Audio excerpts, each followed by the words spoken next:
மல்லி சீரியல்ல என்னெல்லாம் நடக்குதுன்னு பார்க்கலாம். விஜய் போன்ல பேசிக்கிட்டு இருக்காரு. அங்க இருந்து மல்லி வர்றாங்க. உங்களை மாதிரி மனுஷன் கூட வாழ்றதுக்கு எனக்கு தான் கொடுத்து வைக்கல அப்படின்னு சொல்லிட்டு மனசுக்குள்ள நினைச்சு பேசிக்கிட்டு இருக்காங்க. அப்ப கதிரேசன் சாரு வெளியில இருந்து வராரு. இந்த வருஷம் இந்த வீட்டுல தீபாவளி கொண்டாட வேணாமாப்ல, என் வீட்டுல போய் கொண்டாடலாம் அப்படின்னு சொல்றாரு. அதுக்கு விஜய் சாரிங்க, அதெல்லாம் அங்கெல்லாம் வர முடியாது அப்படின்னு சொல்லிட்டு கதிரேசன் சார்ட்ட சொல்றாங்க. அதுக்கு கதிரேசன் சார் சொல்றாரு, நிஷா வேற அங்க தனியா இருக்காமாப்ல அப்படின்னு சொல்றாங்க. விஜய் சொல்றாரு, நிஷாவை வேணா இங்க வர சொல்லுங்க அப்படின்னு சொல்றாரு. அதுக்கு கதிரேசன் சார் யோசிச்சுக்கிட்டு சரிங்கமாப்ல அப்படின்னு சொல்லிடுறாங்க. இன்னொரு பக்கம் பார்த்தா நிஷா ராஜேஸ்வரி மேடத்துக்குள்ள சேர்ந்து கதிரேசன் சார எப்படியெல்லாம் ஏமாத்தலாம்னு சொல்லி பிளான் பண்ணிக்கிட்டு இருக்காங்க.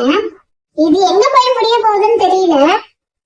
அதுக்கப்புறமா தீபாவளி அன்னைக்கு கதிரேசன் சாரு ஒரு நகை போட்டி எடுத்துட்டு வந்து எல்லாரும் ட்ரெஸ் மாத்திட்டு வந்து கதிரேசன் சாரு கிட்ட ஆசீர்வாதம் வாங்குறாங்க. அந்த நேரத்துல கதிரேசன் சாரு எல்லாத்துக்கும் சீர் கொடுக்குறாரு.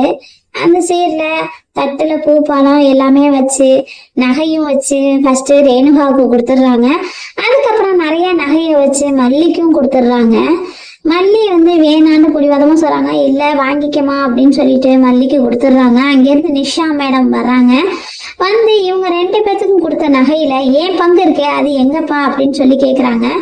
அதுக்கு கதிரேசன் சார் சொல்றாரு, நகையை பத்தி நீ பேசாத, அவ்வளவுதான், நல்லா இருக்காது அப்படின்னு சொல்றாங்க.